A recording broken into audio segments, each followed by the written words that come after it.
hace como unos 10 años, lo conocí hace tal vez 11 años, ya ni sé, y estaba en Bogotá y venía con su sound system y quería empezar como un parche en la calle con gente, y de ahí llevan 10 años o más, 11 años ya, ¿no es cierto, Tatiana?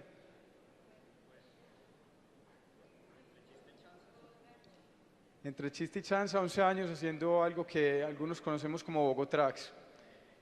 Tatiana está acá también, entonces esta noche con Juan, que está ahí detrás, seguramente los veremos en acción o estaremos por ahí con los videos. Vamos a hacer un parche en un lugar que se llama Cuchitril. Y en el Cuchitril va a venir de pronto también Lucía Vargas, eh, con gente ¿dónde están? Presentarlos todos. Buenas tardes.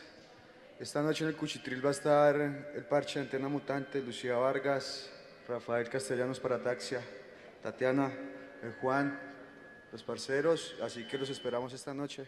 Y que les habla, también parte del Sur del Cielo, también está. Y Suromán desde Ciudad Bolívar, Bogotá, los esperamos. Muy bien, gracias.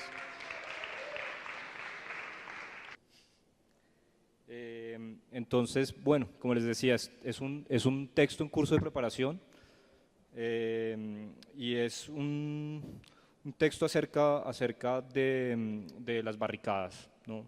De lo que pueden significar hoy en día las barricadas, del espectro de la barricada, que es el título de este capítulo, no sé, de este libro quizá, Ladrillo. Entonces, la práctica de la barricada siempre ha sido una práctica revolucionaria, una práctica de recuperación de un territorio por una multiplicidad fragmentada que se reconstituye y hasta cierto punto se yuxtapone. Por revolución entendamos simplemente el cambio social, que no excluye, pero que tampoco incluye esencialmente, ¿sí?, la fuerza ni la violencia en vistas de la producción de un espacio social, de un espacio de confluencia, de un espacio de emancipación colectiva. Ahora bien, quien habla de recuperación, cuando decimos que la práctica revolucionaria es la recuperación de un territorio, habla indirectamente de propiedad. Uno recupera lo que le pertenece. En este sentido, ¿sí?, y esto es un primer punto crítico, a mi juicio importante, toda la metafísica del derecho a la propiedad, es decir, todos los discursos sobre la propiedad pública, privada, común, toda la metafísica del derecho a la propiedad, privada o común, del espacio público en su posición al espacio privado, sería un dogma que atravesaría y produciría dos discursos en apariencia opuestos. El discurso del orden como statu quo, por una parte, y el discurso ingenuamente social o supuestamente social, acaso socialista, de la socialización de la propiedad, es decir, de la restitución de la propiedad a sus, entre comillas, legítimos propietarios. La tierra para quienes la trabajan o la tierra para los terratenientes son dos discursos que suponen justamente que el territorio puede, en efecto, de dos maneras sin duda muy diferentes, ser una propiedad. En los dos casos, la superación, digamos, dialéctica de lo propio y lo común no puede tener lugar. Y ello suponiendo que la superación y la dialéctica pudieran darse según otro orden que el de la recuperación, es decir, la recuperación de aquello que pudiese ser apropiado, ¿no?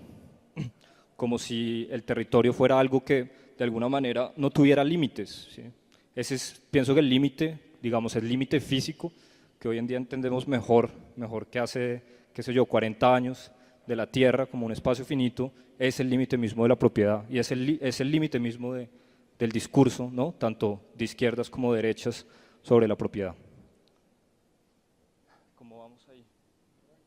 Voy a mirar un momentito.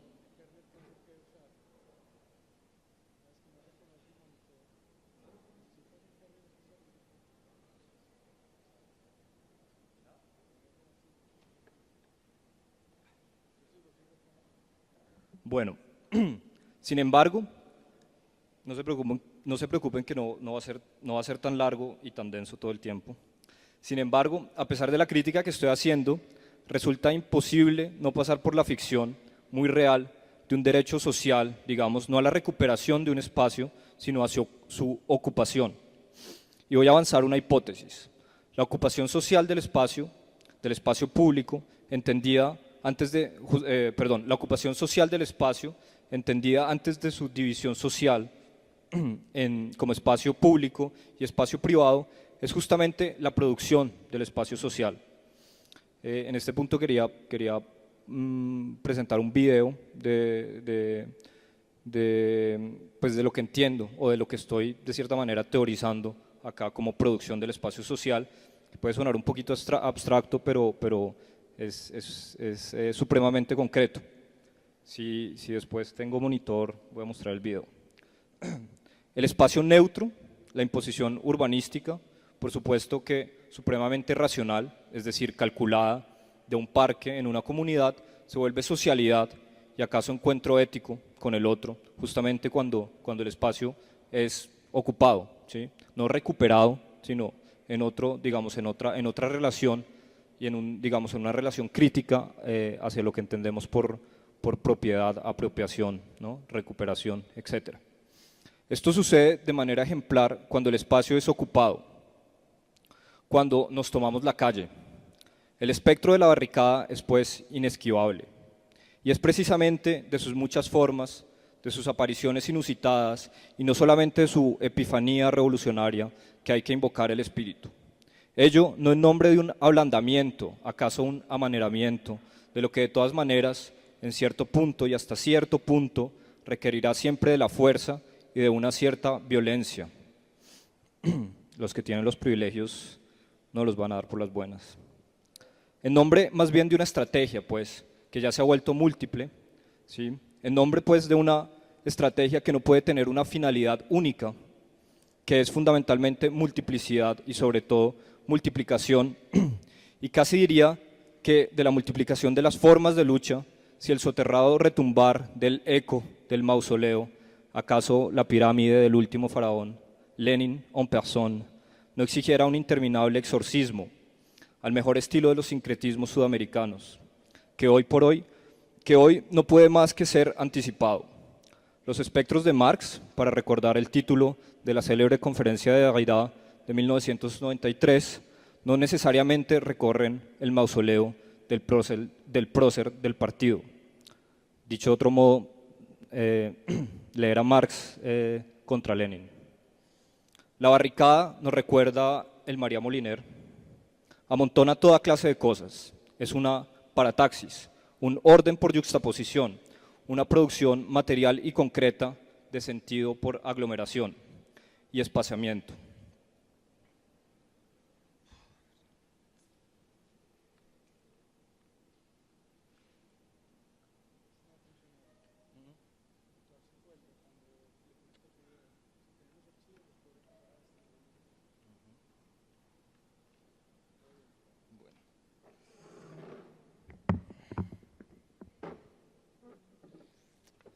Entonces, a ver cómo es eso.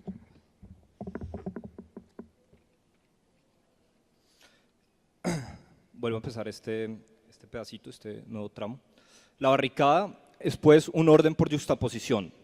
El origen mismo del sentido no puede ser otra cosa diferente a este encuentro, a la yuxtaposición, al encuentro en la barricada. La resignificación de un espacio como renuncia a la inmaterialidad del sentido, a que el sentido sea otra cosa diferente a la transformación material e histórica de lo histórica y materialmente dado.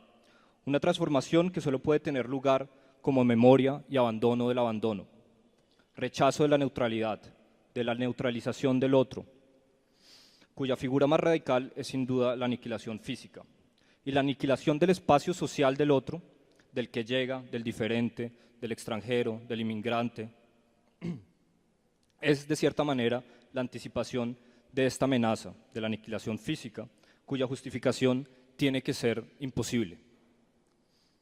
Y sin embargo, tal vez de otro modo, la figura de la muerte, acaso la muerte misma, si la muerte pudiese ser una mismidad, se encuentra siempre tan presente en la barricada como el anhelo de libertad. A veces, el momento de la barricada es el interregno mismo, el espacio sin tiempo en el que la historia vuelve a empezar, la revancha de Hamlet, que solo puede tener lugar en la muerte misma de aquel que venga la traición de la historia y que hace justicia a pesar suyo. Y al fin de cuentas, es el doble fantasma de la libertad y la justicia, que confluye en la muerte, el que vuelve la barricada impenetrable. Esta es la lección de una de las puestas en escena más memorables de la barricada en la historia de la literatura. No la de Shakespeare, sino la de Victor Hugo. La barricade hugolienne, como se la conoce en francés, parece un objeto de estudio en sí misma. Sin embargo, como todo ejemplo, en su grandeza, aúna la singularidad del acontecimiento, de lo que solo sucede una vez, que se desprende, ¿sí?, como ejemplo, con la prospección de lo que se puede siempre repetir, de lo que tiene que volver a suceder, como lo que sucede siempre por primera vez, de nuevo. Se aproxima, pues, la barricada, según Victor Hugo, de manera vertiginosa de lo que necesariamente no existe, una esencia de la barricada. Y me voy a permitir acá una citación un poquito larga que recoge el encadenamiento de los motivos que acabo de sugerir. El acontecer de un momento que parece fuera de lugar, un tiempo fuera del tiempo, la historia, la justicia, la libertad y, por supuesto, la muerte. Se trata de un espectro que se levanta sobre los hombros de otro espectro. El fantasma de Babeuf, para los que conocen un poco de la historia de la izquierda, precursor de la colectivización de la tierra, según Marx, Engels y Rosa Luxemburgo, parece asomar detrás de la desolación suicida de Mabeuf, uno de los personajes de Los Miserables. Entonces cito, es una cita un poco larga: cada escalón que subía era un instante dramático. Sus cabellos blancos, su faz decrépita, su gran frente calva y arrugada, sus ojos hundidos, su boca asombrada y abierta, sus viejos brazos alzando la bandera roja, surgían en la sombra y se engrandecían en la claridad sangrienta de la antorcha. Parecía el espectro de 1793, con la bandera del terror en la mano. Cuando llegó al último peldaño, cuando aquel fantasma tembloroso y terrible, en pie sobre aquel montón de escombros, en presencia de 1200 fusiles invisibles, se alzó frente a la muerte, como si fuese más fuerte que ella, toda la barricada tomó en las tinieblas un aspecto sobrenatural y colosal. Se hizo ese silencio que solo producen en su derredor los prodigios. En medio de este silencio, el anciano agitó la bandera roja y exclamó: ¡viva la revolución! ¡Viva la república! ¡Fraternidad, igualdad y muerte! Se oyó un murmullo bajo y rápido, semejante al bisbiseo de un sacerdote que apresura una oración. Era probablemente el comisario de policía que hacía las intimaciones legales en el otro extremo de la calle. Luego, la misma voz vibrante que había dicho «¿Quién vive?», exclamó «¡Retiraos!». El señor Mabeuf, lívido, con los ojos extraviados, las pupilas iluminadas con las lúgubres llamas del delirio, levantó la bandera por encima de su frente y repitió «¡Viva la República!». «¡Fuego!», respondió la voz. Una segunda descarga se abatió sobre la barricada. El anciano se dobló sobre sus rodillas, luego se alzó de nuevo, dejó escapar la bandera y cayó hacia atrás sobre el suelo, inerte, con los brazos en cruz. Arroyos de sangre corrieron por debajo de su cuerpo. Su cabeza, pálida y triste, parecía contemplar el cielo. Una de esas emociones superiores al hombre, que hacen que olvide incluso defenderse, sobrecogió a los insurgentes y se acercaron al cadáver con respetuoso espanto. Nosotros dudábamos y él se ha presentado. Nosotros retrocedíamos y él ha avanzado. Los que tiemblan a causa de la vejez enseñan a los que tiemblan de miedo.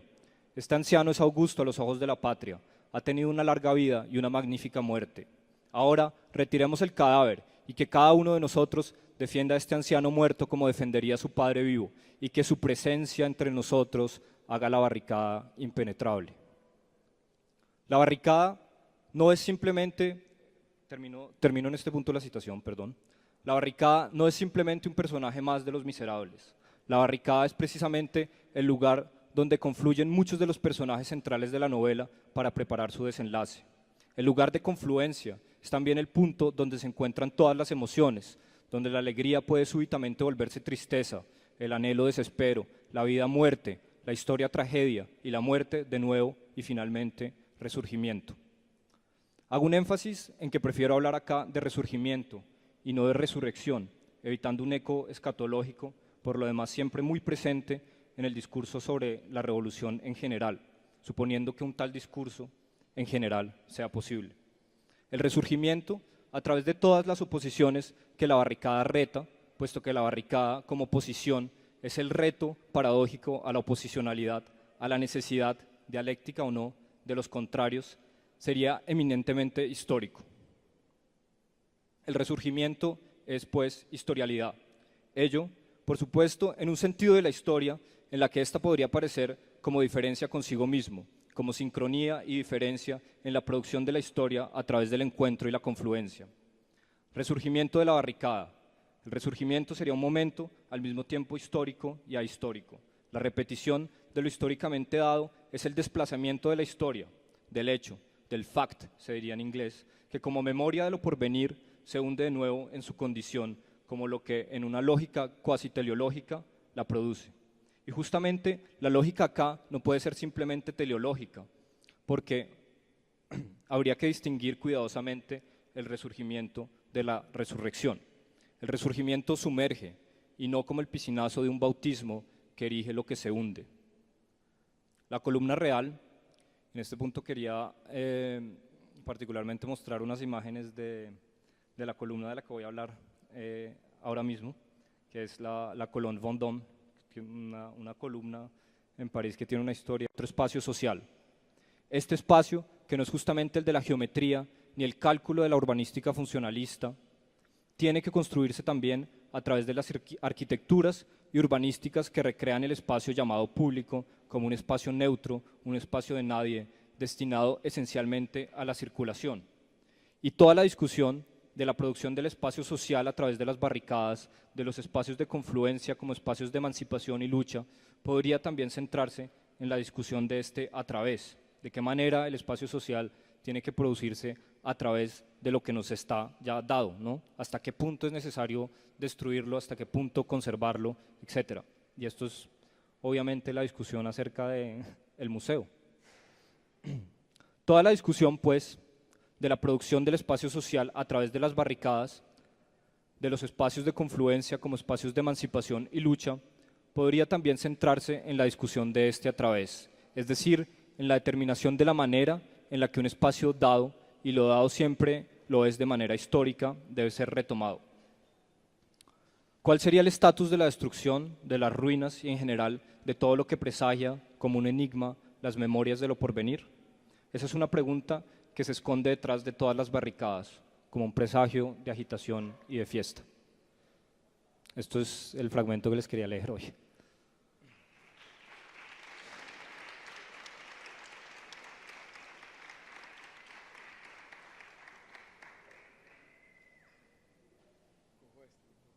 Sí, pues lastimosamente no, las imágenes también están un poquito de apoyo, tal vez para hacer un poquito menos densa la lectura de un texto denso, ¿sí? Como en el que hay muchos conceptos. Pienso que una de las finalidades, una entre muchas otras, de producir conceptos es volverlos a introducir en la práctica. Eso toma a veces un poquito de tiempo, de cantación.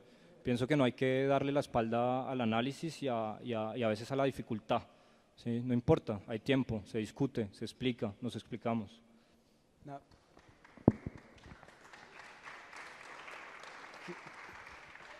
Que muy interesante, porque al mismo tiempo pues nos estás abriendo una cantidad de caminos posibles para entender lo que sucede, ¿no es cierto? Estamos acá en la mitad de un museo con una obra de arte ahí que es supuestamente la calavera, la muerte y todo su simbolismo, y lo que pasa es que esa obra en realidad nos está usando a nosotros también. Entonces es como, ¿cómo vamos a hacer este intercambio? Muy bien por lo de los perros, me parece una putería de análisis ese también. O sea, hay que leerlo otra vez, espacio abierto para lo que quieran venir a decir.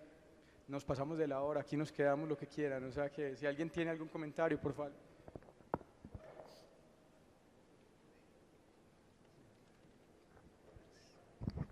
Muy bien. Bueno, yo he recogido ahí algunas cosas de lo que decías, me parecía muy interesante, ¿no? Hablas de la práctica revolucionaria como recuperar un territorio, y eso es muy, muy exacto. Y creo incluso que recuperar un territorio es además recuperar una idea. O sea, que podríamos decir que una práctica revolucionaria también es recuperar las ideas, no Sí. solo los territorios físicos. Sí, sí. Me gusta lo que dices del límite del espacio en la propiedad. Mm.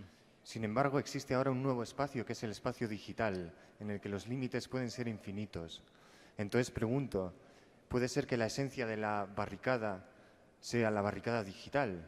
Pues el espacio digital de todas maneras se apoya en un espacio concreto, ¿no? Que es la Tierra. La Tierra es ese espacio finito del que todos dependemos y que no nos pertenece. O sea, en el fondo el discurso es muy simple, ¿no? Como la crítica a la propiedad es el reconocimiento de esa pertenencia, ¿no? Que pues nuestros indios dirían también ancestral, ¿no? Y pienso que ese espacio infinito o todos esos otros espacios digamos, virtuales, el espacio geométrico, el espacio matemático, pues dependen también de esa finitud, ¿no?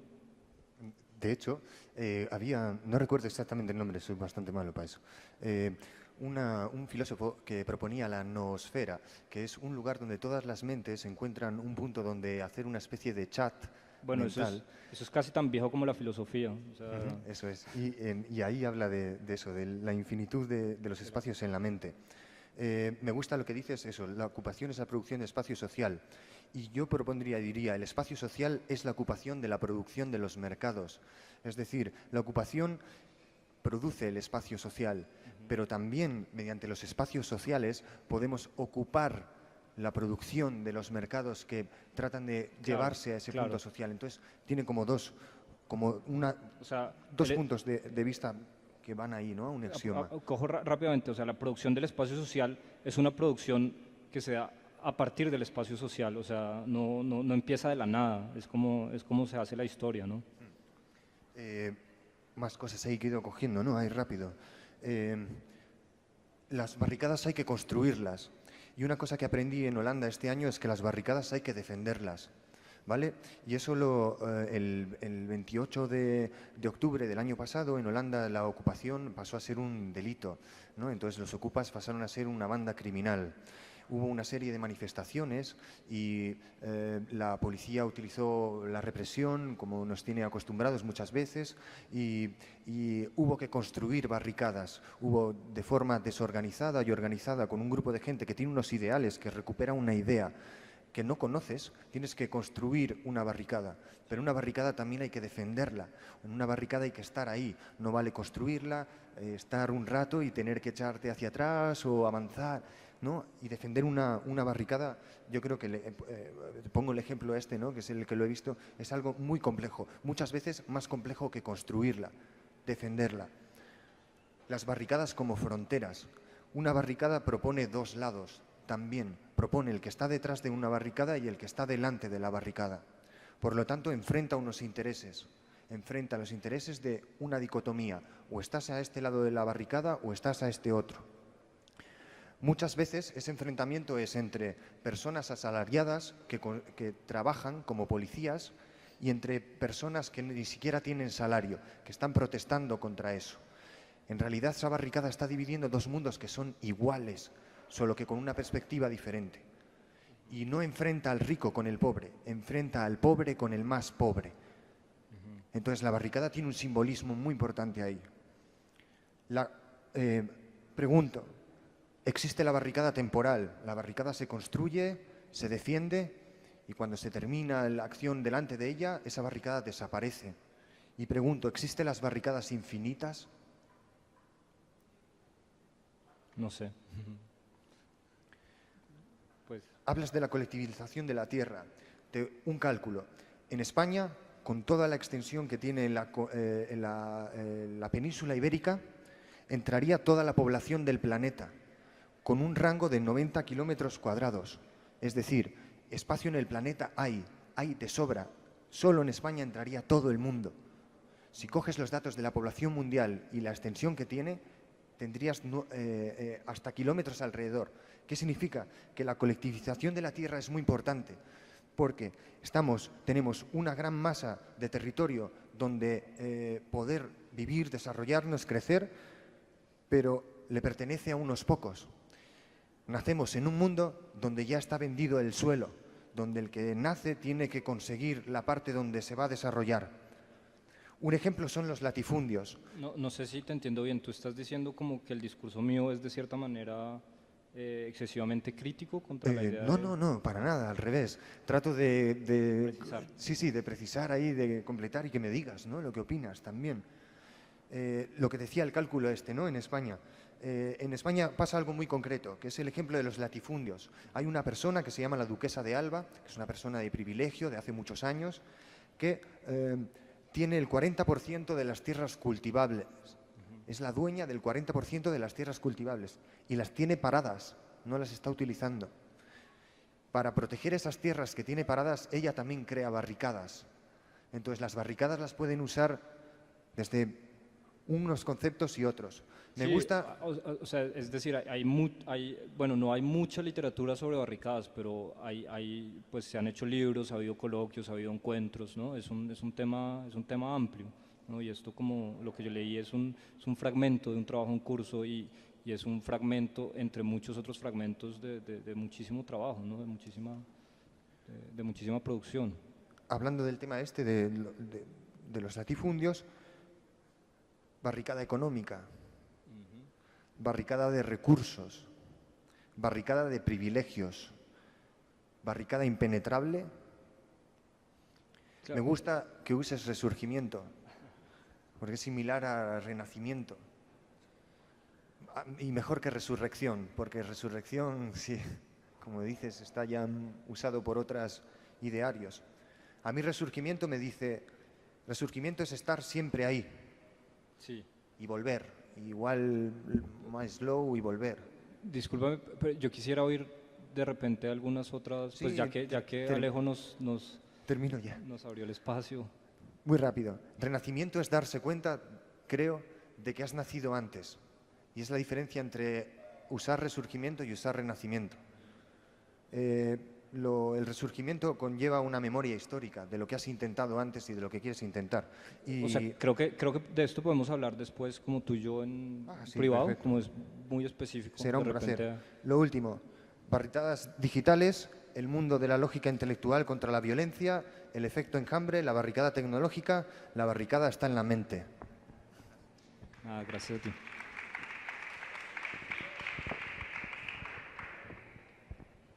Solo si hay alguien que tenga algo más que decir, de todas maneras lo que hizo Epsilon está muy bien porque es Sí, una sí, sí, reflexión sí, claro. completa también. Claro. Es muy interesante porque igual desafortunadamente está quedando en live stream, ¿no es cierto?, en este sistema plataforma privativa, pero tenemos un archivo que queda ahí para que lo podamos revisitar y volver a ver y volver a entender qué es lo que dejaron planteado hoy aquí en Medellín ustedes.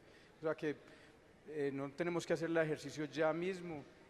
Nos va a tocar recurrir a esta plataforma Flash privativa con un banner de publicidad de una empresa que está haciendo plata con esto que acaba de suceder, que es una pena, es una lástima que sea así, porque completamente cooptado por los yanquis de esa manera. O sea, aquí estamos un poquito dormidos en ese sentido, pero afortunadamente está quedando ahí y hay mucha gente que lo ha seguido. Y afortunadamente tenemos esta comunicación, tenemos esa plataforma. No estoy diciendo nada en contra de los que lo están haciendo. Muchas gracias a la gente de Telemedellín por hacerlo. Lo estoy diciendo en contra del live stream que está acogiendo estos contenidos. Eso es lo único que estoy diciendo, que quede claro, pues, porque es por el patrocinio al espacio y a que estemos acá, que quede claro eso y que nadie se asuste mucho. ¿Vamos a almorzar o qué? Gracias, viejo.